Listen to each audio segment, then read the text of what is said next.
Esto es Reivindicando Derechos, un programa de CIMAC Radio donde tu voz es poder y eje de acción. Desde humanismo y legalidad, un espacio seguro y libre de estereotipos, donde víctimas, expertos y autoridades fijan posicionamientos para garantizar el acceso a la justicia de mujeres e infancias en nuestro país. Buen día, bienvenidas, bienvenidos a un nuevo programa más de Reivindicando Derechos. Hoy vamos bueno, primero me presento, ¿verdad? Yo soy Norma Bautista y me acompaña. Mayra Carvente, bienvenidos a todos. Pues hoy vamos a tocar un tema que pues un poquito, pues se liga con todo lo que hemos estado platicando, pero hoy sí queríamos como aterrizar desde otra mirada, relacionándolo con el acceso a la justicia, justo para hablar de una problemática pues grave que tenemos en el país. No son cifras que de pronto podamos obviar o no poner atención, pero también necesitamos fortalecer a las víctimas que sufren este tipo de violencia. Entonces, hoy vamos a estar platicando sobre el empoderamiento de víctimas de violencia familiar. ¿Te parece que comencemos, May? Sí, este es un tema muy interesante y que afortunadamente también ya se está visibilizando esta violencia familiar. Sí, y fíjate que de pronto cuando analizamos este fenómeno, sí tendríamos que pues entender que cuando hablamos en relación a las afectaciones que van a tener las víctimas, pues van a ser múltiples y diversas. Vamos a tener afectaciones sí psicológicas, sociales, económicas, pero lo que estamos buscando con esta, pues de pronto abordaje es lograr que a un nivel social entendamos que el empoderamiento parte o tiene que ver con un proceso en donde las personas logran hacer una recuperación de sus vidas y también logran fortalecer tanto autoestima como autonomía, como estas capacidades de tomar decisiones, porque a veces esta violencia es como tan directa, ¿no? Que la cometen los agresores para, pues de alguna forma, evitar, ¿no? Que su propio entorno pues pueda salir, hablar y demás. Entonces acá lo que estamos buscando es sí que existe esta recuperación para superar el trauma por un lado, pero para también lograr la reintegración social y pues bueno, en una mirada pues mucho más a largo plazo, pues lograr prevenciones en cuanto a situaciones de abuso. Entonces, cuando abordamos el tema de la violencia familiar y este empoderamiento, estamos buscando hacer cambios transformadores para que justo estas personas que antes se tenían mermada esa capacidad de decisión, pues puedan retomar este control de sus vidas, puedan tomar decisiones informadas. Esto pues va a tener una incidencia directa en su bienestar y que de pronto todos estos temas no nada más es enfocarnos a las afectaciones inmediatas que pudieran tener del abuso, sino también a hablar de un espectro amplio en donde los apoyos, las medidas y demás que se les vayan a dar para lograr este empoderamiento sean como esas herramientas para lograr pues que aumente esa autoestima, ese control y que pues también puedan lograr hacer el rompimiento de los ciclos del poder, ¿no? O de la violencia que se viene inmersas. Y ahí, Norma, algo importante es que muchas personas víctimas de esta violencia dicen, bueno, voy a dar el primer paso y luego, ¿qué sigue? Ajá. Entonces es la finalidad de este programa que de inicio cuando alguien ya toma pues esta rienda de poder denunciar, de poder alzar la voz, no nos estamos refiriendo solamente a las mujeres, hablamos de hombres, Ujú. mujeres, em, que sepan que sí hay programas, que sí hay un apoyo jurídico, social, psicológico, que es lo que vamos a platicar en lo largo de este programa. Ajá. Y bueno, lo que tendríamos que empezar a abordar en un primer estadio es estas dinámicas de la violencia familiar, ¿no? Desde un aspecto, pues digamos, global, podríamos entender que sí hoy día la violencia familiar está pues documentada, sabemos que tenemos diferentes formas de tratarla desde varias, pues digamos, ámbitos, pero que esto termina afectando a las personas. Digo, nosotras nos hemos enfocado a temas de violencia de género contra las mujeres, pero eso no quiere decir que la violencia familiar no afecte a otros colectivos, aunque sí las mujeres en mayor medida están más afectadas. Pero estamos hablando también de personas adultas mayores, personas con discapacidad, niñas, niños, etcétera, y que pues de alguna forma antes el tema de la violencia familiar era visto como una cuestión de, pues los trapos sucios se lavan en casa y como que de pronto no nos toca meternos ni en lo individual ni a nivel estado, ¿no? Es como que ellos se resuelvan. Pero el problema es que cuando se empieza a hacer el abordaje o la documentación de la violencia, nos damos cuenta que es un fenómeno que ocurre pues en casi en países pues que de pronto tienen estos índices de violencia altos, ¿no? De otro tipo de violencias, pero que también en temas de violencia de género sí está enmarcada en contextos de desigualdad, sí está marcada en el tema de control, ¿no? De las mujeres en este ámbito, pues familiar y pues en esta visión que tenía el Estado de es un tema de entre ellos, yo como por qué me tengo que meter, sí la regulación normativa ha ido cambiando paulatinamente para lograr la protección de estas víctimas y cuando hablamos de ciertos colectivos en específico, pues sí necesitamos tener obligaciones reforzadas. Pero pues estamos hablando de también temas de diferencias culturales, estructurales, ¿no? Las cuestiones de cómo son las dinámicas de las familias en América Latina, porque pues también somos como familias muégano a veces, ¿no? O somos familias que están es muy importante de pronto lo que ocurra en esos espacios pequeños o grandes, dependerá, y que por eso también eso ha generado que en ocasiones se vea como limitada la posible participación o que permitan la participación del Estado, pero acá lo que estamos tratando de hacer es pues de alguna forma proteger vidas, ¿no? Y bienestar, porque pues sí, si de pronto no estamos bien dentro de estos pequeños entornos primarios, pues se puede generar como impactos, ¿no? Pero ¿cómo se define la violencia familiar? Si retomamos lo que dice la Ley General de Acceso a las Mujeres a una Vida Libre de Violencia, se le reconoce como el acto abusivo de poder o de omisión intencional dirigido a dominar, a someter, a controlar, a agredir de manera física, verbal, psicológica, patrimonial, económica y sexual a las mujeres dentro o fuera del domicilio familiar y cuya persona agresora tenga o haya tenido una relación de parentesco por consanguinidad, afinidad, de matrimonio, concubinato, mantengan o hayan mantenido una relación de hecho. Esto es como definido a partir de la violencia contra las mujeres, pero algunos elementos trastocan por todas las personas integrantes. Y en las manifestaciones de la violencia lo que podemos ver que también se van a ver reflejos importantes relacionados con los tipos de violencia, ¿no? Entonces sí vamos a tener violencia física, psicoemocional o emocional, económica, sexual, patrimonial, que de hecho hasta lo recogen en la misma definición. Sí hemos tenido avances normativos, al menos en el país, para pues visibilizar este fenómeno y que en consecuencia el Estado actúe, como la ley general, ¿no? Que les decía de acceso a una vida libre de violencia, o los códigos penales que han tipificado o han metido dentro de este ordenamiento la sanción ante estas violencias, y también leyes específicas como la ley de niñas, niños y adolescentes, que hablan de esta protección que debemos de tener en el entorno familiar o una norma mexicana, la 046 de la Secretaría de Salud, que justamente habla para poder identificar estos temas de violencia familiar, violencia sexual contra las mujeres, en el entendido de que no todas las mujeres van a ir a denunciar, porque parecería que eso es como algo que tenemos en el ideario colectivo de sí o sí eres violentada, van a ir a denunciar. Algunas no lo van a hacer, pero sí van a tratar sus heridas o las lesiones o lo que hubiera provocado esa violencia en un centro hospitalario. Entonces, ahí lo que esta norma de lo que habla es que precisamente puedas ubicar a esas víctimas en riesgo y puedas actuar pues como en consecuencia, ¿no? Ahí, Norma, pareciera que jurídicamente estamos como bien protegidos, ¿no? Como que Ujú, tenemos un buen marco jurídico.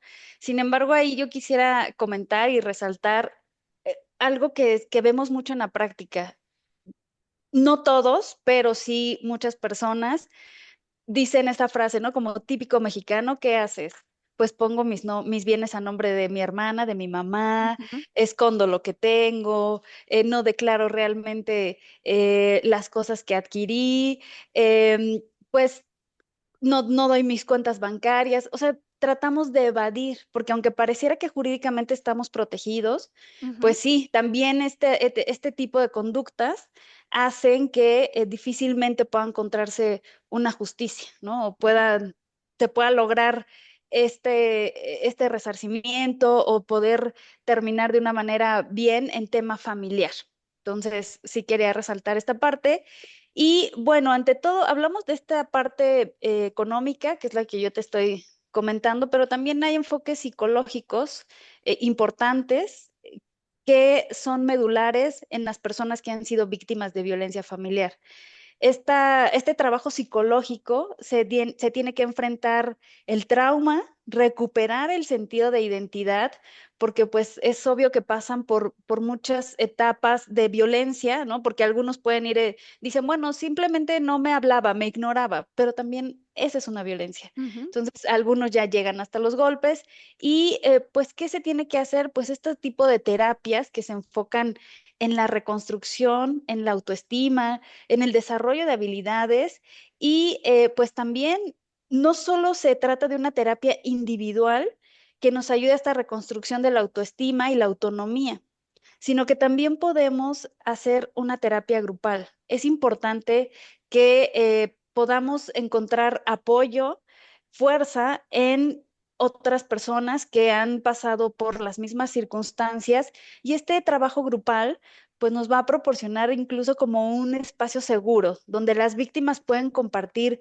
sus experiencias, recibir apoyos, pues prácticamente este enfoque también da un sentido de comunidad y pertenencia y ayuda a las víctimas a romper este aislamiento, ¿no? Porque a menudo las personas que son víctimas de violencia comienzan a aislarse y es necesario que vuelvan a encontrar este sentido de convivencia y los grupos de apoyo pues promueven mucho el aprendizaje mutuo. Las participantes intercambian estrategias de superación, fortalecen su confianza al observar el progreso de otras, ¿no? Dicen, bueno, ella puede, yo también puedo. Entonces, también es muy importante estas terapias grupales y de ahí, pues también tenemos algunos modelos basados en resiliencia que te quiero contar cuando regresemos del corte porque me parece que ya estamos en sí, tiempo. justamente. Entonces vamos a hacer una pequeña pausa comercial.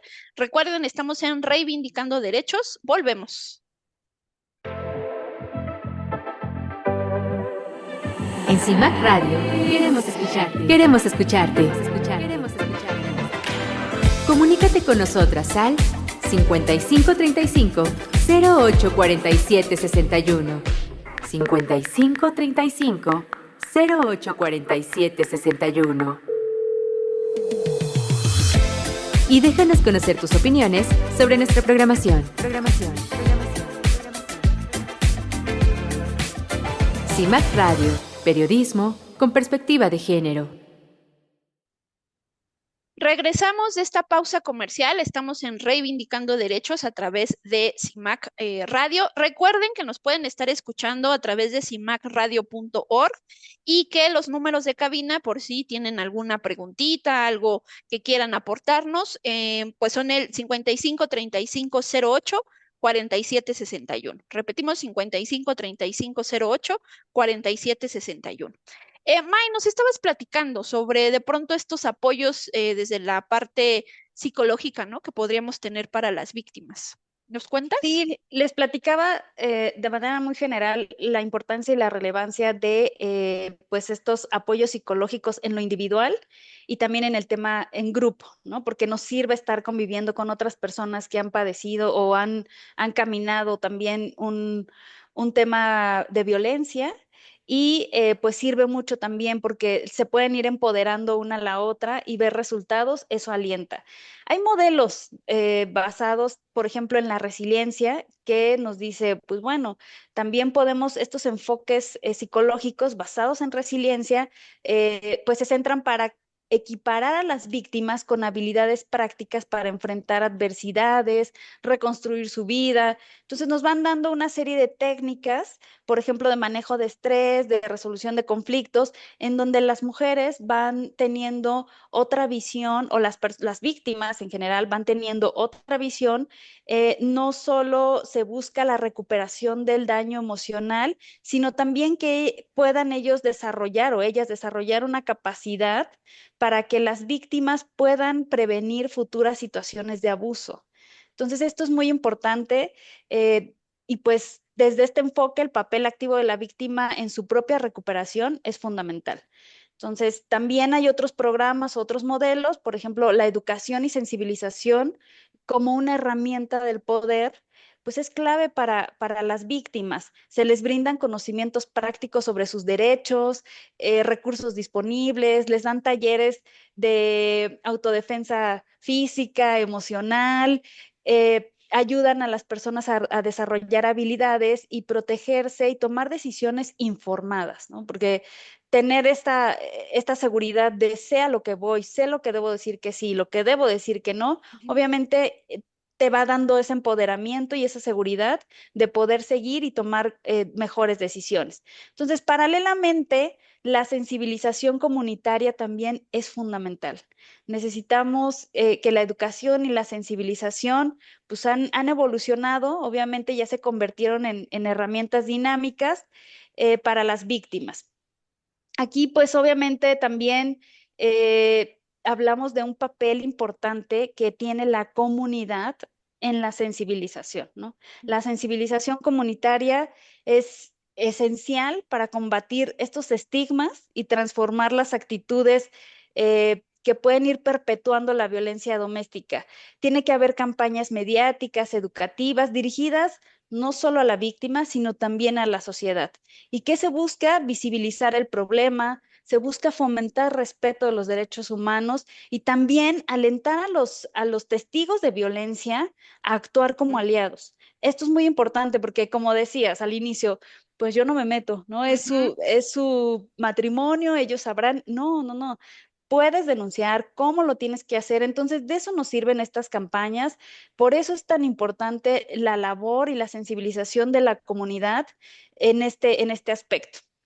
Es innegable que la realidad mexicana en el aspecto de violencia familiar nos rebasa, ¿no? Nos rebasa porque, por muchas circunstancias, porque tenemos una crianza Ujú. donde también vas dejando de ver esta violencia porque se va volviendo parte de tu día a día como familia. Tenemos también problemas ante la autoridad que a veces denuncias y no pasa nada. Tenemos casos de impunidad. Entonces, bueno, van siendo situaciones que agudizan de repente este problema. A pesar de que, por ejemplo, ya tenemos, como bien decías, la ley general de acceso a de las mujeres a una vida libre de violencia. Y pues bueno, también hablábamos de estos refugios. Se han creado ya refugios de justicia para las víctimas, en donde pues se puede es un lugar seguro en donde pueden ir las víctimas. Ya también hemos platicado de un tema importante respecto de los refugios, en donde no están teniendo esta capacidad en algunos casos de recibir a tantas mujeres. Y pues bueno, es algo que se tiene que trabajar en conjunto con el Estado, pero bueno, ahorita estamos enfocadas más en el tema de las víctimas. Norma, pero aquí, si tú nos quisieras platicar un poco más este apoyo jurídico y social que pueden tener las víctimas de violencia familiar.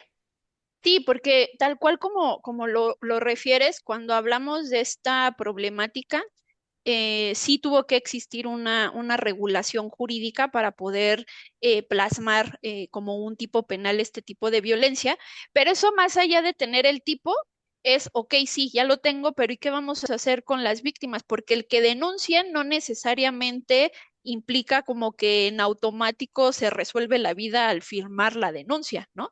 Entonces es necesario, pues sí, tener la parte jurídica, pero también todos esos apoyos adicionales de los que has mencionado y que hemos mencionado para poder lograr ese empoderamiento. En ocasiones, tal vez una institución de procuración y administración de justicia, es decir, un ministerio público, tal vez no pudiera tener como todos los insumos necesarios. Pensemos que es una víctima que acaba de salir de su casa huyendo y acude directamente ante las autoridades. Tal vez no trae dinero, no trae identificaciones, tal vez no trae ropa, a lo mejor se agarró a los hijos, ¿no? De rápido.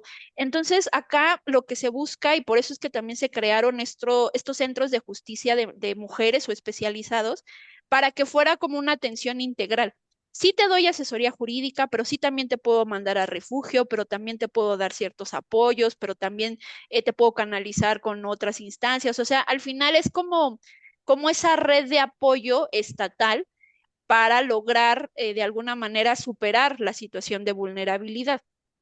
También pensamos que si te han estado trabajando durante años, ¿no? A partir de esta violencia psicológica, tú también te asumes como que no puedes salir adelante o como que no vas a poder de pronto buscar un trabajo y demás. Entonces, esta fortaleza que de pronto te podrían dar estos apoyos sociales, de alguna forma te hacen mirar hacia el horizonte y decir, "Ah, bueno, es posible salir de estos entornos". Pero de ahí también necesitamos que el personal que esté dentro de estos centros, pues tenga la sensibilidad correspondiente para entender que esto es un ciclo, que no es tan fácil de pronto para ellas salir o tampoco es tan fácil hablar, o tal vez esta cuestión de la afectación emocional que luego ellas tienen, pueden a veces ni siquiera considerar que lo que le están haciendo es una violación, ¿no? Es que me imagino, Norma, por ejemplo, una pareja, una mujer, porque por lo menos hace años se veía así, ¿no? Una persona, llevo 40 años con mi esposo viviendo y yo nunca he trabajado. Entonces, cuando él dice, nos vamos a separar y me llevo todo y yo soy el dueño hasta de la Ujú, tele, la ropa que vistes, entonces ella se queda en un estado de totalmente de indefensión y que, como ujú. dices, va a salir literal con lo que trae puesto y mentalmente, psicológicamente, emocionalmente, pues devastada, porque dice, yo no hice, ¿no? Podría decirse que no Ujú. hice nada en 40 años, pero pues claro que no, también las labores del hogar, pues ya incluso son consideradas como una aportación, ¿no? Al hogar, entonces, pues obviamente em, sí las dejan en un estado muy vulnerable. Sí, y además, sabes, también el tema de este control que se ejerce en estos entornos de violencias también hace que te vayan encapsulando de alguna manera, ¿no? O sea, que te vayan alejando de tus conocidos, de tus familiares, para que justo pidas ayuda o incluso deja tú también de ayuda, ¿no?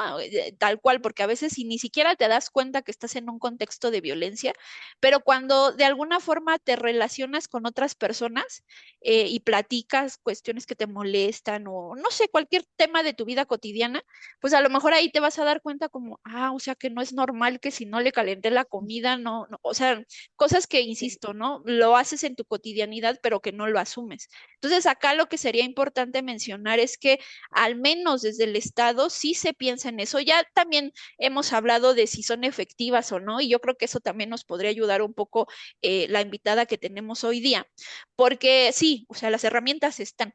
Lo que estamos buscando es que sean efectivas para que cuando una víctima vaya y toque esa puerta, pues ahora sí que se despliegue todo el aparato institucional para lograr esa protección y a la vez trabajemos con la parte del acompañamiento psicosocial, porque eso, sabes, es lo que de pronto las fiscalías lo olvidan, ¿no? Los tribunales, de que una cosa es lo jurídico y otra toda esa Sí. parte social, que pues, de pronto cómo ayudamos o cómo salimos. Pero bueno. Nos estamos acercando al corte y pues hoy sí tenemos una invitada especial en estos temas que queremos como aprovechar su expertise porque pues de pronto es que tanto desde la mirada de las víctimas podemos de alguna forma empujarlas, ¿no? Para que salgan de estos estadios. Entonces, ¿te parece si nos vamos a nuestra pausa comercial y le damos la bienvenida a nuestra invitada? Muy bien, regresamos en unos segundos. Muy bien, volvemos.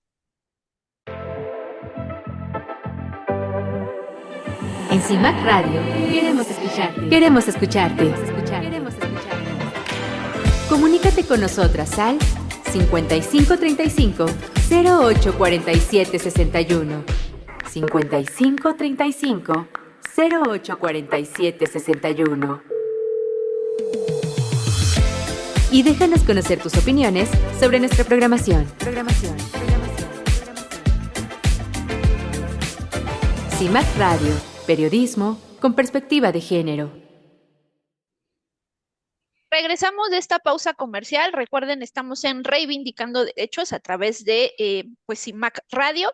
Y le damos la bienvenida a nuestra invitada. Ella es Carla Magno Murias y la voy a presentar. Ella es licenciada en Derecho por la Universidad Nacional Autónoma de México, cuenta con las especialidades en Derecho Familiar y Derecho del Trabajo y Justicia Laboral, esta última por la Escuela Federal de Formación Judicial del Poder Judicial de la Federación. Se ha desempeñado en la Secretaría del Trabajo y Previsión Social. Está certificada en el estándar de competencia 1374, que se refiere a conciliación para la solución de conflictos en materia laboral individual. Ha formado parte del Poder Judicial de la Federación en diversos órganos jurisdiccionales y ha fungido como asesora jurídica especializada en el Instituto Federal de Defensoría Pública y además también ha desempeñado diversos cargos en el gobierno federal.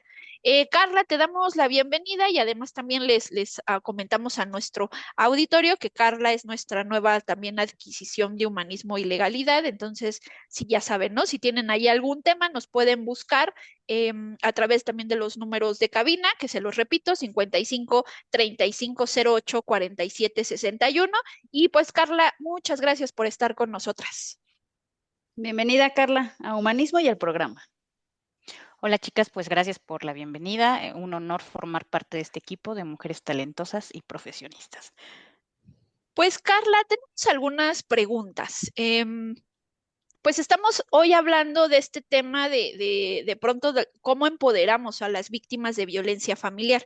Y desde ese entorno, ¿cuáles son los principales síntomas que podríamos identificar en una persona que vive violencia familiar? Pues mira, este es un tema muy importante porque no por fuerza los síntomas son visibles, ¿no? Hay síntomas que son muy internos y que a lo mejor requieres conocer un poco más a la persona para poder decir, oye, ella o él o esta situación se está tornando en un tema de violencia familiar, ¿no?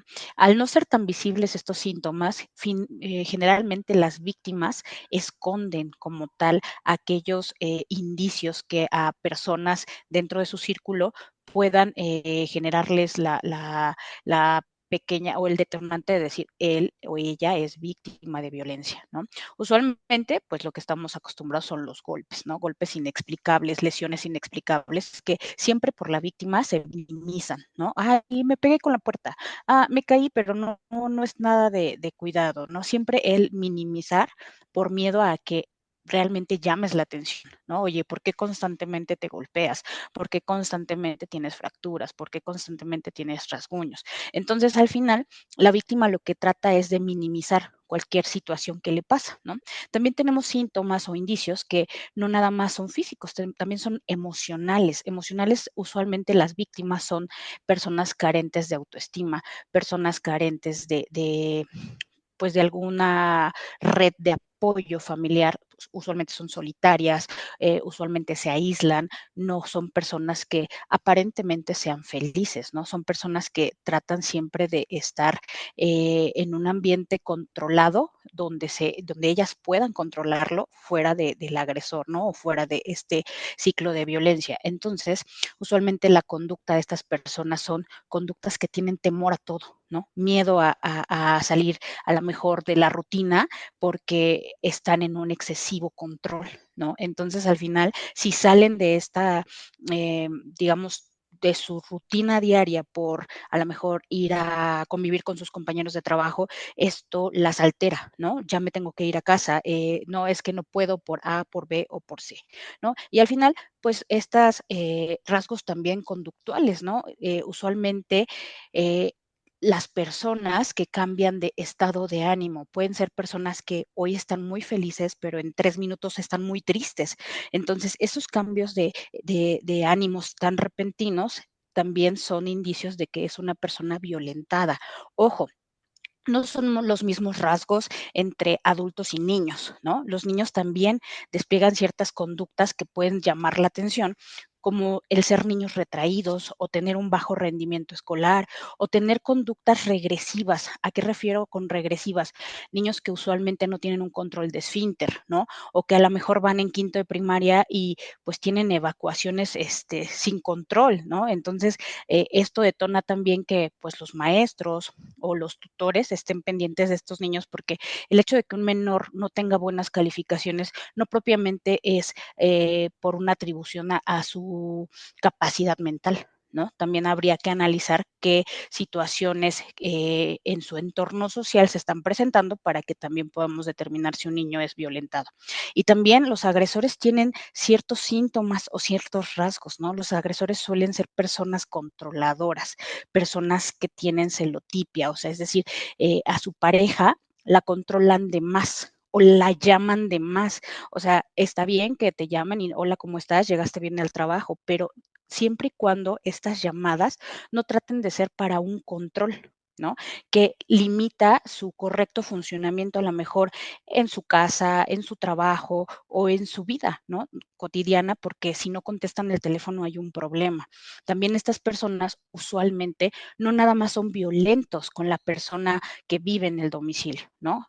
También son violentos con los compañeros, en la calle, en un entorno social, son detonadores de violencia, es decir, pueden estar sonriendo ahorita y en 2 minutos se quieren golpear con la persona que tienen a un lado, ¿no? Usualmente son personas que amenazan, que humillan y que al final también presentan estos cambios de humor que van de la mar al odio, ¿no? Porque ahí viene justo este detonante de violencia. Hoy te amo, pero en 2 minutos te odio y por tanto te pego, por tanto te limito, por tanto te quito el dinero, por tanto te amenazo. Existen muchos comportamientos que parte de los agresores son, pues digamos, predecibles, ¿no? Va a cambiar porque ahorita ya me pegó, pero me va a tratar bien en 5 minutos. Entonces, pues bueno, al final es importante estar perceptivos como familia, como amigo, como parte de un núcleo social de las personas o de los comportamientos que desplieguen las personas que están a nuestro alrededor. Si bien no para motivarlos a realizar algún tipo de denuncia o algún tipo de pues perdón, de levantamiento de voz, sí para que primero acepten el estar siendo parte de un círculo de violencia y ya después empezaremos con esta parte de apoyos sociales o apoyos legales, ¿no? Pero al final hay que estar perceptivos a todas aquellas personas que pues nosotros identifiquemos este tipo de conductas. Oye, Carla, estaba leyendo una cifra importante que decía, eh, la mayoría, bueno, una cifra que decía, este porcentaje de hombres que viven en matrimonio sufren de violencia, pero no denuncian por esta parte de machismo, ¿no? De decir, no voy a ir a decir que, que mi mujer me violenta, ¿no? Esta es una causa por la que no denuncian. Pero en tu experiencia, ¿cuáles son estas principales razones por las cuales las víctimas de violencia familiar no denuncian? Pues principalmente son las barreras que existen, ¿no? Las barreras familiares, como lo dijiste, las barreras sociales, donde nos impone la sociedad estos roles de género, ¿no? Donde el hombre es el proveedor, la mujer cuida a los hijos y entonces la mujer solo espera que el proveedor llegue con alimentos o con dinero para que haga el alimento. En este afán de la sociedad de romper estos roles de género, se han modificado los patrones de vida, ¿no? Y entonces ahora las parejas definen que los hombres se van a quedar al cuidado de los hijos porque a lo mejor su trabajo es en home office y a lo mejor la mamá es enfermera, entonces por tanto, al final quien cuida a los niños es el papá, ¿no? Al romperse estos roles de género, que para mí es algo muy positivo, eh, el ciclo de violencia se transforma. Y entonces no por fuerza un violentador, perdón, es un hombre, puede ser una mujer, pueden ser los propios hijos. Aquí la figura de la violencia se transforma al entorno de cada familia. Entonces, esta barrera también puede ser personal, ¿no? ¿Cómo es que me ha impuesto mi familia que el hombre es fuerte? Entonces, el hombre por simple hecho de ser hombre tiene que soportar o tiene que aguantar. Me voy a ver muy mal si yo denuncio que mi pareja me violenta. O sea, ¿en dónde está esta parte de la hombría que yo me pueda defender? Entonces, romper también con estas barreras sociales es todo un reto, ¿no? Porque al final, en un ciclo de violencia, ¿qué se tiene? Se tiene un grado de poder, ¿no?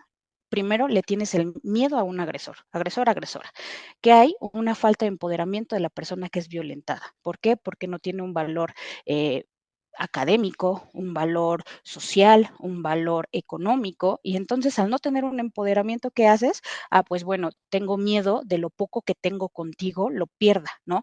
Puedo perder mi familia, puedo perder mi casa, puedo perder a mi perro, puedo perder el coche y demás. Entonces le vamos poniendo valor a lo que tienes en material, ¿no? Material. Y entonces, si lo pierdo, pues voy a tener una vergüenza social. ¿Por qué? Porque ya no voy a ser la esposa como mi mamá lo fue por tantos años, o ya no voy a ser el papá bueno que está con sus hijos, porque al final los hijos tienen que crecer con un padre.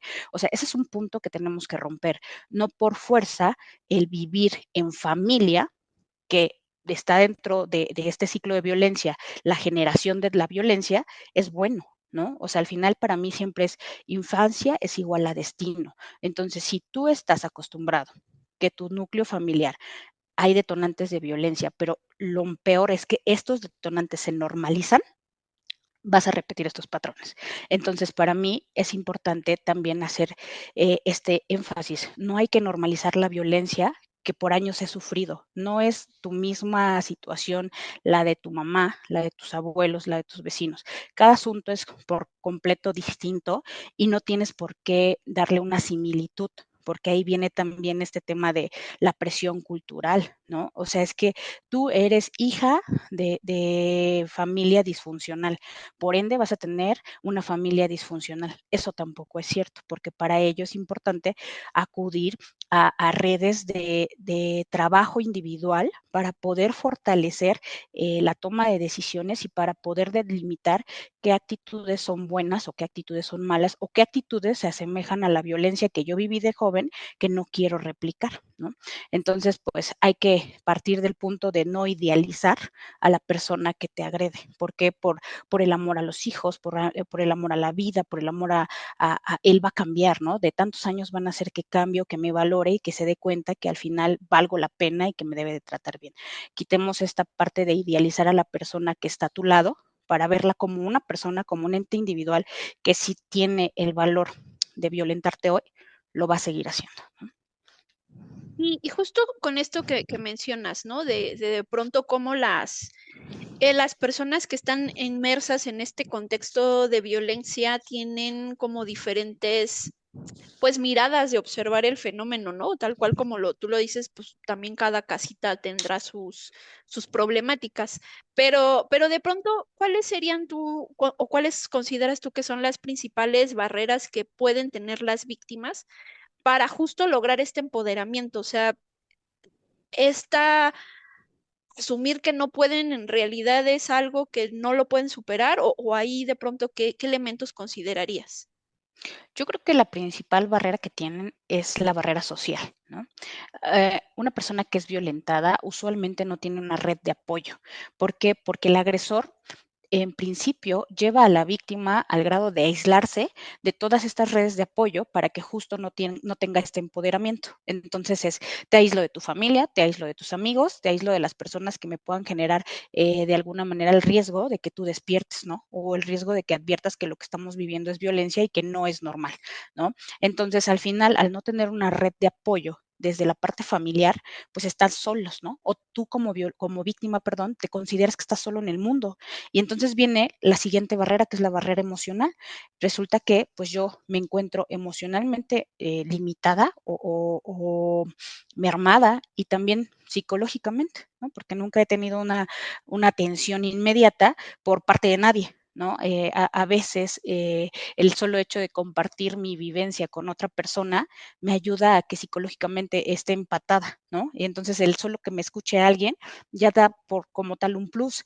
Entonces, bueno, también a eso le sumamos la parte estructural, ¿no? Las instituciones que tenemos muy limitadas en esta parte de empatía y no por fuerza porque no estén capacitados o porque no haya protocolos, o sea, eso existe, pero sí por la carga de trabajo que tienen. Entonces, ¿qué pasa?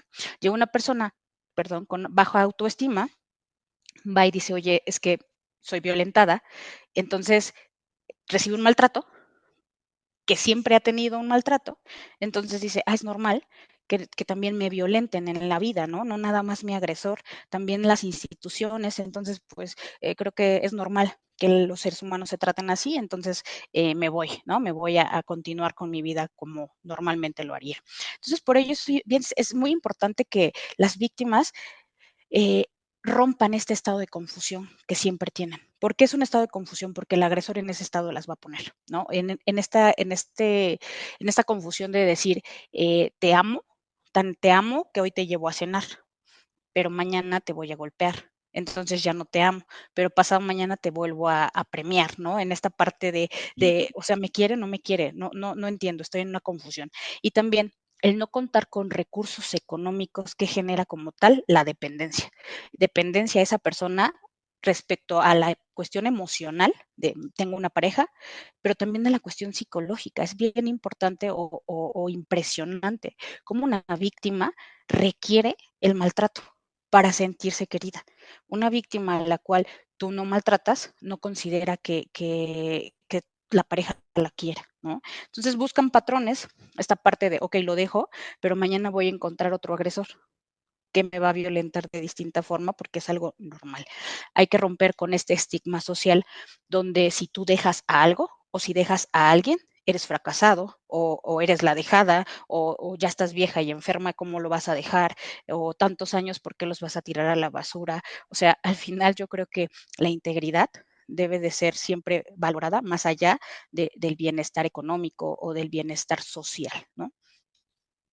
Aquí ya nos diste todo este abanico de barreras sociales, económicas, muchos aspectos que impiden que se pueda tener un empoderamiento por parte de las víctimas. Pero una pregunta que me parece importante, ¿cómo influyen los factores culturales en la percepción y abordaje de esta violencia familiar? Pues es un punto muy importante, ¿no? Venimos desde la parte religiosa, ¿no? Cómo se nos ha educado desde el punto de vista qué religión profesas, en donde la mujer y el hombre tienen que estar juntos toda la vida, ¿no? Y que como vulgarmente se decía, la ropa sucia se lava en casa. Entonces, no digas nada, no digas o no manifiestes que eres víctima de violencia, porque, pues, primero, cómo te va a percibir la sociedad, ¿no? Después, cómo te van a juzgar y qué va a pasar, ¿no? A lo mejor todos te van a decir, híjole, qué triste, pero al final te vas a quedar dentro del círculo de violencia. Por ello, pues también es importante crear redes culturales, romper patrones que por años han debilitado la figura de la mujer o del hombre también, impuestos por la sociedad, insisto, estos roles donde la mujer cuida, limpia, hace comida, han detonado que exista violencia de otro tipo, no nada más física, ¿no? Violencia económica, violencia sexual, violencia social y los hombres también en la parte de tú debes de ser fuerte, debes de trabajar y debes de proveer y no importa que tu mujer sea una mala persona o también te violente, tienes que soportarlo porque es la madre de tus hijos, ¿no? Al final esta dinámica de poder siempre va a ser desigual, en donde no existe una igualdad, en donde alguien detenta un poder mayor que el de la otra persona, va a existir violencia de cualquier tipo, ¿no? Y no tenemos que minimizar o maximizar la violencia física. Violencia es violencia. ¿No? Y al final, si existe, lo que tienes que hacer es romper el ciclo de violencia. ¿Cómo se rompe el ciclo de violencia? Primero manifestando que hay violencia, ¿no? ¿Para qué? Para que venga ya una situación de empoderamiento, pero también de sanación, ¿no? Porque no nada más es, ok, ya dije que soy víctima de violencia. Bueno, ¿qué haces o qué hace el Estado o qué hace tu familia o qué hacen tus redes familiares para poder empoderarte, ¿no? Entonces, al final, eso es importante para mí, entender que lo que pasa dentro de un núcleo familiar no tiene que ser privado, no por fuerza tiene que ser privado. La violencia es violencia y no se tiene por qué minimizar. Andamos sobre los tiempos, pero qué importante esto que dices, porque mientras platicaba se me venía a la cabeza esta cuestión que es como muy usual o que escuchábamos, seguramente ustedes lo llegaron a escuchar de, es que es tu cruz y te tienes que quedar ahí, ¿no? Y como La si cruz que fuera, tienes que cargar. es lo que tienes que cargar y pues por eso también muchas personas que están viviendo violencia, con esta idea, pues te quedas, ¿no? De juntos hasta que la muerte nos separe, sí, pero a veces la muerte puede ser por producto de la propia violencia, ¿no? Pero bueno, andamos sobre los tiempos. Vamos a hacer nuestro corte comercial, si les parece. Para ahorita regresar tenemos ahí unas preguntitas más que queremos aprovechar que está Carla acá con nosotras y pues si me dan este permisito, pues nos vamos a esta pausa comercial. Volvemos.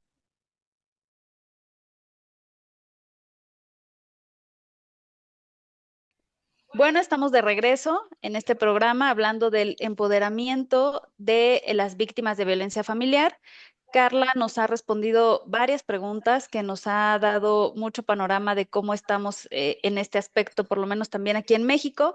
Y pues todavía Norma tiene una pregunta más por hacerle a Sí, Carla. es correcto. Tengo una pregunta más, pero también invitamos al auditorio que si tiene más preguntas se ponga en contacto con nosotros a través del número de la cabina, que es 5535-084761. Y recuerden que nos pueden estar escuchando a través de cimacradio.org. Carla, lo que me gustaría de pronto que platicáramos ahora es, em, el acceso a la justicia sí logra el empoderamiento de las víctimas, como también las propias instituciones, tanto gubernamentales como las organizaciones de la sociedad civil, que pues también entran en este caminito del acceso a la justicia, podrían ayudar en este proceso. Y en su caso, si no es así, ¿qué les tendríamos que decir a las autoridades en este sentido? Claro, pues mira, el acceso a la justicia, claro que logra el empoderamiento de la víctima siempre y cuando haya decisiones informadas. ¿No? No por fuerza toda aquella persona que denuncia o que demanda se encuentra informada de los procesos jurídicos y de cómo se van a llevar a cabo, ¿no? Entonces te hace a lo mejor de alguna manera como víctima estar en un grado de vulneración si no tengo claridad de cómo voy a llevar el proceso. Por ello es importante que las autoridades de forma inmediata y sin prejuzgar, sin solicitar pruebas, sin literal hacer visible la violencia ante ellos, decreten de forma inmediata o de forma oficiosa las órdenes correspondientes. ¿Para qué? Para protección de la víctima, para protección de menores, para asegurar la capacidad o un acceso económico mientras se lleva el proceso de la víctima. ¿Para qué? Para que también la víctima como tal se encuentre con aún más la decisión ya tomada de continuar con este proceso, ¿no? ¿Por qué? Porque una cosa es, ok, va, me animo, pero ¿qué pasa si yo llego ante una autoridad que minimiza lo que me está pasando? ¿Qué pasa si llego ante una autoridad que me revictimiza, ¿no? Y entonces al final doy 3 pasos para atrás y resulta que lo que hizo ya a lo mejor mi abogado, el defensor de oficio, la institución que me representaba o que me asesoró, pues se viene atrás, ¿no? Porque aquí tenemos también estos cambios por parte del agresor, donde dice, ok, ya me notificaron que tengo una medida de restricción o ya me notificaron esta medida a favor de la persona a la cual estoy violentando, voy a cambiar, ¿no? Y entonces viene donde este pequeño empoderamiento se va atrás porque la víctima ya recibe un mejor trato. Y entonces dice, ¿sabes qué? Ya no quiero continuar institución. ¿Por qué? Porque al final mi violentador cambió, ¿no? Las cosas cambiaron. Ya decidimos hacer una vida en común. Aquí viene una cifra muy importante, ¿no? De 10 asuntos de divorcio, únicamente se dictan 6 sentencias. ¿Y qué pasa con esas 4? ¿No? Que esas 4 personas que se motivaron a solicitar el divorcio, ¿por qué dijeron ya no? Y puede ser esta parte de reconciliación, puede ser esta parte de, pues de ellos de forma pacífica conciliaron y no necesitaron un tercero que determinara la separación. Pero bueno, para mí sí es importante que las instituciones, que las instituciones reconozcan la violencia, ¿no? Y como tal, decreten las medidas que sí se encuentran, digamos, estructuradas en los protocolos de actuación en beneficio de las víctimas, no nada más un beneficio social, es un beneficio económico, un beneficio físico, un beneficio en salud, para que remitan inmediatamente a las instituciones hermanas, que sí tengo que ser muy honesta, se encuentran saturadas, pero al final deben y tienen un presupuesto para poder ayudar a todas las víctimas. Y pues, sí, perdón. No, sí, adelante, perdona.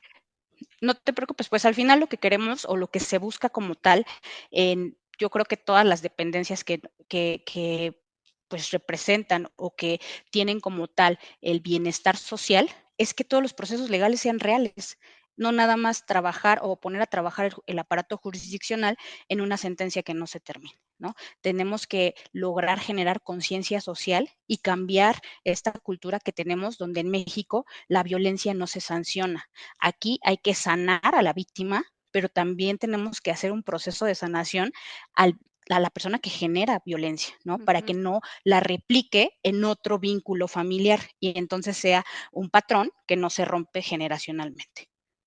Y que de pronto ese último que mencionas es lo que está más un tanto desdibujado, ¿no?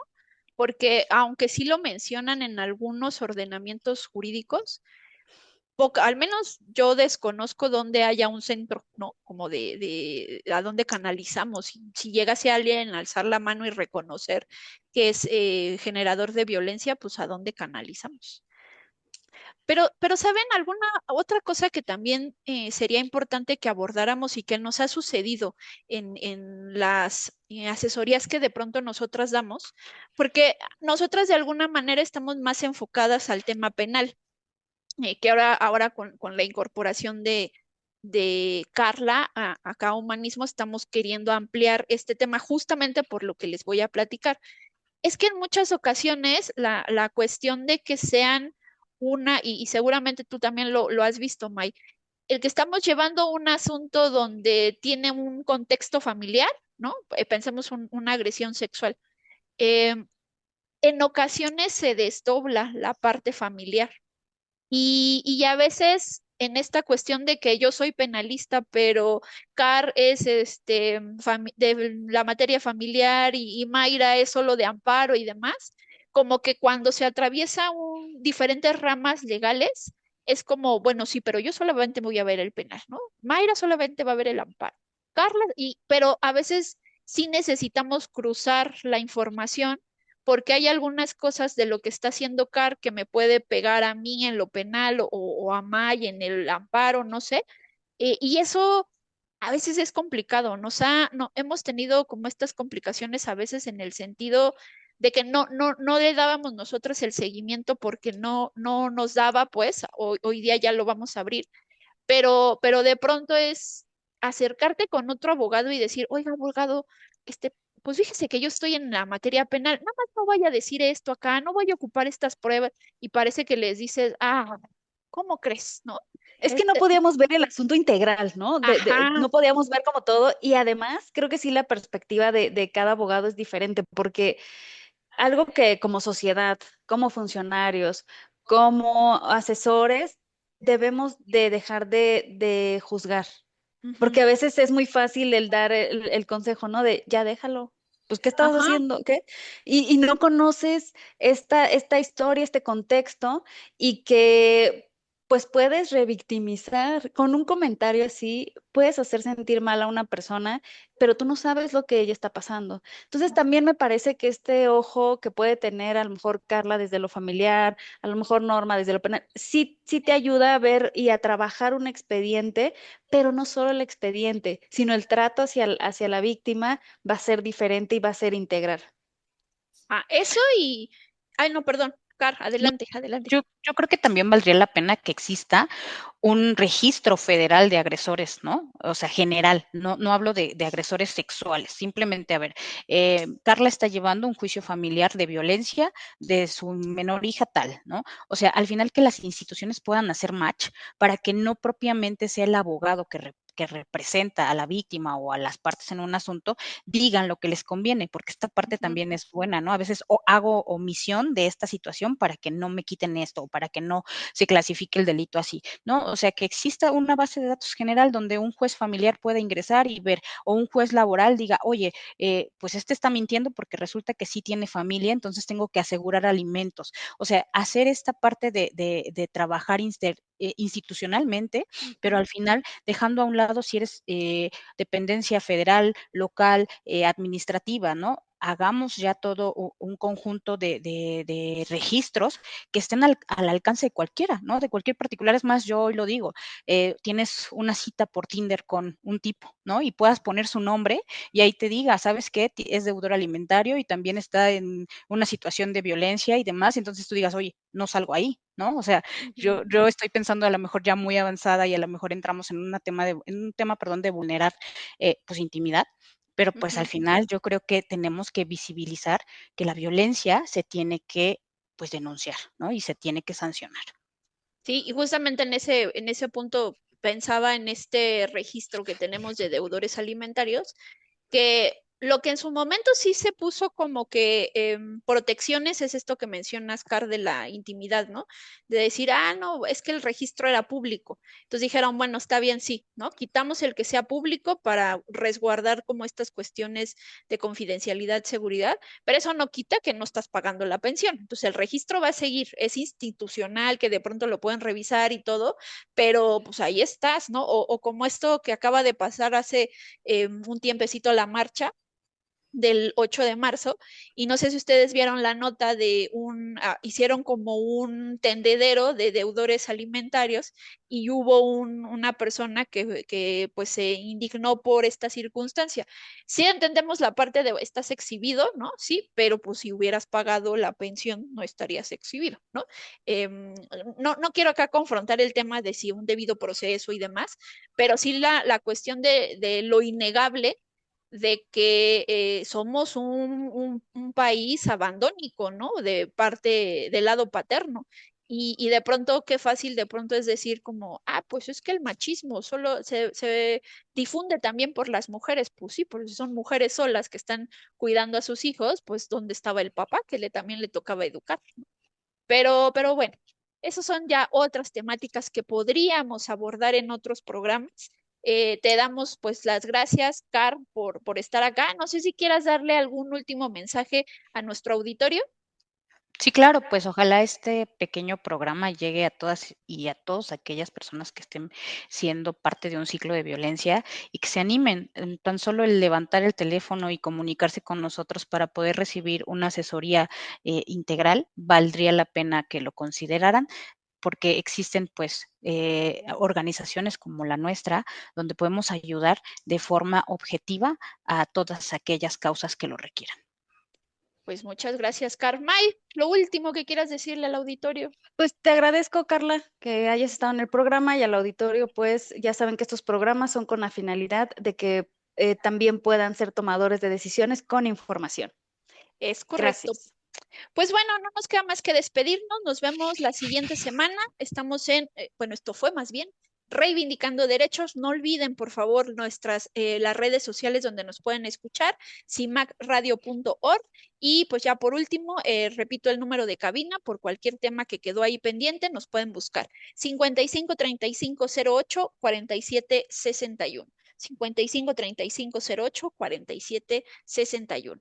Nos vemos la siguiente semana. Gracias, chicas. Bye, bye. Gracias.